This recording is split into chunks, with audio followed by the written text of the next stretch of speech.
মুর্শিদাবাদ ইস্যুতে ফের রাজ্যকে তোপ দেখেছেন দিলীপ ঘোষও। রাষ্ট্রপতি শাসনে একমাত্র পথ, কেন্দ্রীয় বাহিনী চলে গেলে ফের অশান্তি। সীমান্তের জেলাগুলি হিন্দু শূন্য হলে কার সুবিধা? রাষ্ট্রপতি শাসনে সওয়াল করে ফের সরব হয়েছেন বিজেপি নেতা দিলীপ ঘোষ। রাষ্ট্রপতি শাসনের পক্ষে ফের সওয়াল দিলীপ ঘোষের, কি বলেছেন শুনুন। আর ধীরে ধীরে হিন্দু শূন্য হয়ে যাওয়া মানে বাংলাদেশ হয়ে যাওয়া। রাষ্ট্রপতি শাসন হবে কিনা তার জন্য ব্যবস্থা আছে, রাজ্যপাল আছেন, রাষ্ট্রপতি আছেন, সরকার আছে, তারা দেখবেন যদি প্রয়োজন হয় করবেন এবং করার মতো পরিস্থিতি তৈরি হয়েছে, তাহলে পশ্চিমবঙ্গের কয়েকটি জেলা হিন্দু শূন্য হয়ে যাবে।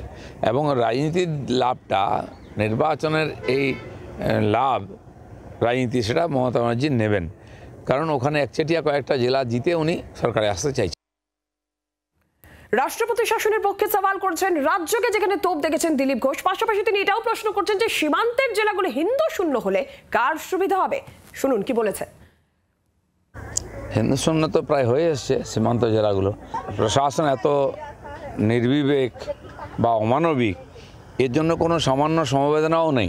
কেন মানুষ ঘরছাড়া হবে? ঘর সম্পত্তি, গরু ছাগল রেখে দিয়ে গ্রামের সাধারণ মানুষ পালিয়ে যাচ্ছে, তার কোনো সিকিউরিটি নেই, কবে ফিরবে ঠিক নেই, যেখানে যাচ্ছে খাওয়ার থাকার কোনো ব্যবস্থা নেই।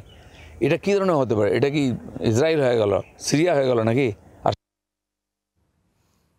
আমাদের সঙ্গে এই মুহূর্তে টেলিফোন লাইনে রয়েছেন তৃণমূল মুখপাত্র মৃত্যুঞ্জয় পাল। মৃত্যুঞ্জয় দা, কি বলবেন? দিলীপ ঘোষ যেখানে রাষ্ট্রপতি শাসনের পক্ষে সওয়াল করছেন, তিনি এটাও বলছেন যে সীমান্ত জেলাগুলো হিন্দু শূন্য হলে কার সুবিধা, এই প্রশ্ন তিনি তুলছেন, কি বলবেন আপনি? নতুন বছরে ভগবানের কাছে প্রার্থনা করি দিলীপ ঘোষ এই হিন্দু মুসলমান এগুলো ছেড়ে মানুষের কথা বলুক। যারা মানুষ তারা তো মানুষের কথা বলে। এই পরিস্থিতিতে দিলীপ ঘোষকে মনে করিয়ে দিতে চাই, যখন মণিপুর জ্বলছিল দিলীপ ঘোষের বক্তব্য কোথায় ছিল? মণিপুরে যারা মানুষগুলো মরছিল, ঘর ছাড়া ছিল, তখন দিলীপ ঘোষের বক্তব্য কোথায় ছিল? যখন দিল্লিতে হচ্ছিল তখন দিলীপ ঘোষের বক্তব্য কোথায় ছিল? এখানে পুলিশ প্রশাসন সজাগ ছিল, মানুষ এখানে একসাথে থাকে, একসাথে বড় হয়। এখানে সাম্প্রদায়িক বিভাজনের রাজনীতির কোনো জায়গা নেই।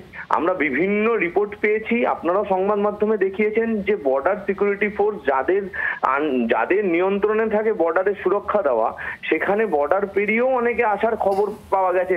সেখানে দাঁড়িয়ে আপনারাও দেখিয়েছেন বিভিন্ন সংবাদ মাধ্যমে। তাহলে সেগুলোর দায়িত্ব কারা চেষ্টা করছে সেগুলো তো দেখতে হবে।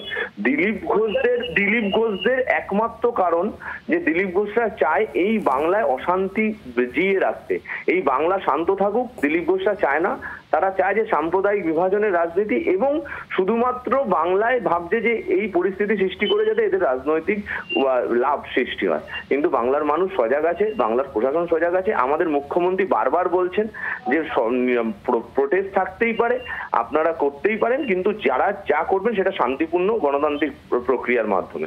এর বাইরে যদি কেউ কিছু করে তাহলে নিশ্চিতভাবে পুলিশ ব্যবস্থা নেবে। যেরকম ভাবে ধুলিয়ানে নেওয়া হয়েছে, যেরকম ভাবে গতকাল ভাঙড়ে নেওয়া হয়েছে, যেখানে যা হবে একই রকম ব্যবস্থা হবে।